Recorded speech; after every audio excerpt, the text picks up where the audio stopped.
अस्सलाम वालेकुम एवरीवन। आज का जो हमारा टॉपिक है वो है इफ़ एल्स स्टेटमेंट के बारे में। जैसा कि हम डिसीजन मेकिंग स्टेटमेंट्स को कवर कर रहे हैं तो ये उसका सेकंड टॉपिक है। तो आज हम कुछ एक दो प्रोग्राम भी देखेंगे इफ़ एल्स स्टेटमेंट को जो कवर करेंगे। तो सबसे पहले हम उसका फ़्लो चार्ट एक दफ़ा रिवाइज़ कर लेते हैं कि इफ़ एल्स स्टेटमेंट किस तरह से वर्क करती है। इफ़ एल्स स्टेटमेंट में हमारे पास जो कंडीशन होती है उसके अगेंस्ट हमारे पास दो स्टेटमेंट्स होती हैं या दो ब्लॉक्स होते हैं। अगर वो हमारी कंडीशन ट्रू होती है तो जो फर्स्ट बॉडी होती है इफ़ की वो रन हो जाएगी, अदरवाइज सेकंड बॉडी रन होगी जो कि एल्स की होगी। तो अब हम एक प्रोग्राम देखते हैं, यहाँ पर इसको स्टार्ट करते हैं।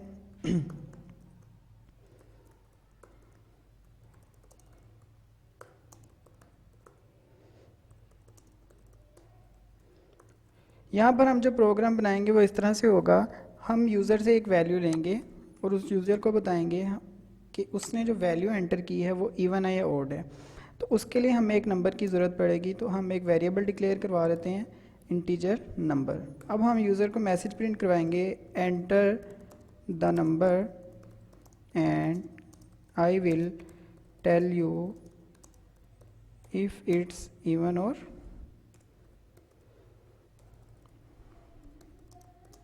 ऑड। तो ये यूज़र को मैसेज प्रिंट करवा देंगे। फिर उसके बाद हम सीन के थ्रू नंबर में वैल्यू को स्टोर करवाएंगे। यहाँ तक यूज़र ने हमें वैल्यू दे दी है। अब हमने अपना इफ़ एल्स की कंडीशन को अप्लाई करना है। तो वो किस तरह से करना है, यहाँ पर लिखते हैं हम इफ़ नंबर। इस तरह से हम चेक लगाएंगे कि जो भी नंबर एंटर किया है उसको हम अगर 2 से डिवाइड करें और उसका रिमाइंडर अगर 0 आ जाए तो इसका मतलब वो नंबर इवन है। तो किस तरह से करेंगे, इफ़ नंबर का जो रिमाइंडर है 2 से डिवाइड करने पर 0 आ जाए तो इसका मतलब है ये वाला ब्लॉक क्या रन करेगा, cout your number is even.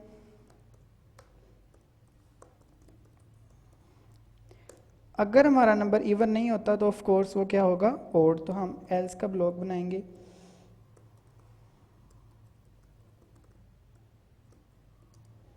Your number is odd,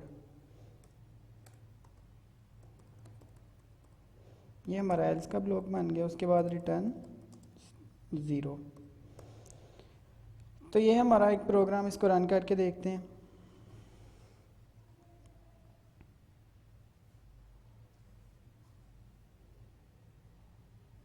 यहाँ पर मैं एक नंबर एंटर करता हूँ, फॉर एग्जांपल मैं नंबर एंटर करता हूँ 3। तो ये देखें योर नंबर इज़ ऑड। अब मैं दोबारा से इसको अप्लाई करता हूँ। मैं अब नंबर एंटर करता हूँ फॉर एग्जांपल 4, तो योर नंबर इज़ इवन। तो ये था इफ़ एल्स की कंडीशन कि किस तरह से इफ़ एल्स का ब्लॉक रन होता है। अगर हमारी कंडीशन ट्रू है तो फर्स्ट ब्लॉक रन होगा, अगर वो फॉल्स है तो नेक्स्ट ब्लॉक रन होगा। अब हम एक और छोटा सा प्रोग्राम देखते हैं।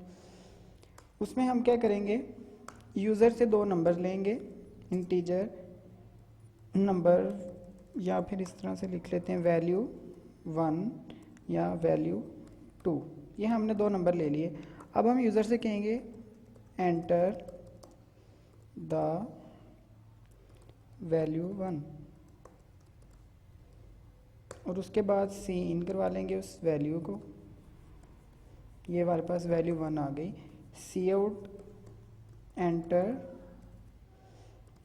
वैल्यू 2, उसके बाद ये वैल्यू हम एंटर करवा लेंगे वैल्यू 2 में। अब तक हमारे पास दो वैल्यूज़ आ चुकी हैं। अब हम ये देखेंगे कि हम अपनी कंडीशन किस तरह से अप्लाई करते हैं। यहाँ पर मैं इफ़ में जो कंडीशन लिखूँगा वो इस तरह से होगी। इफ़, आपको पता है जब हम डिवाइड करते हैं और अगर हमारा डिनोमिनेटर 0 हो जाए तो वो डिवीजन नहीं होती। तो हम किस तरह से लिखेंगे, इफ़ वैल्यू 2 इक्वल्स टू 0। तो यहाँ पर कौन सी स्टेटमेंट प्रिंट करवाएंगे,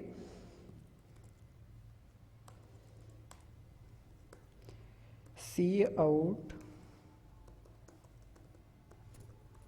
division by 0 not possible, please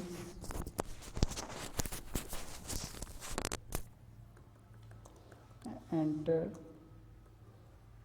another value. तो ये वाला ब्लॉक रन हो जाएगा। अगर हमारे पास इफ़ में ये कंडीशन अप्लाई नहीं होती तो एल्स में हमारे पास क्या होगा, तो एल्स में हम इस तरह से लिखेंगे कि अगर ये हमारी वैल्यू 0 के इक्वल है तो फिर तो हमारा प्रोग्राम चलना ही नहीं। अगर 0 के इक्वल नहीं है तो हम जो ब्लॉक 2 है उसमें हम डिवीजन का करेंगे। डिवीजन को हमने किसी एक दूसरे वेरिएबल में भी स्टोर करना है। उसके लिए मैं यहाँ पर एक वेरिएबल डिक्लेयर करवा लेता हूँ क्वोशंट का। तो यहाँ पर मैं आके उस क्वोशंट के वेरिएबल में डिवीजन का प्रोसेस करवा लूँगा, वैल्यू 1 डिवाइडेड बाय वैल्यू 2। तो ये हमारा एल्स का ब्लॉक इस तरह से रन हो जाएगा।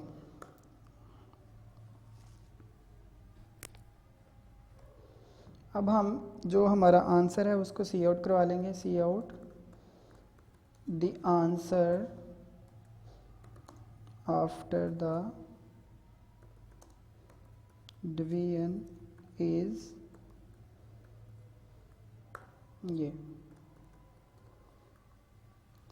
तो ये हमारे पास इफ एल्स का दूसरा सिनेरियो।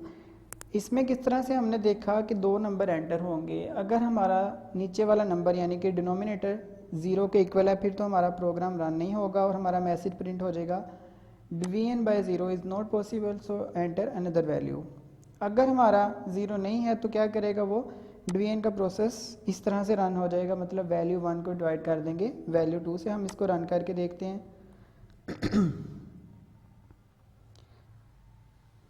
फॉर एग्जाम्पल मैं यहाँ पर जो फर्स्ट नंबर है वो लेता हूँ 12, सेकंड नंबर मैं 0 ले लेता हूँ, तो हम देखते हैं क्या आंसर आता है। तो division by 0 is not possible, please enter another value. दोबारा से इसको रन करते हैं। यहाँ पर मैं वैल्यू लेता हूँ एक, फॉर एग्जाम्पल 12 और एक लेता हूँ 3, तो मेरा आंसर क्या आ गया 4। इसको 4 को स्पेस देने के लिए हम यहाँ पर इसके बाद स्पेस दे देते हैं, तो ये हमारा इस तरह से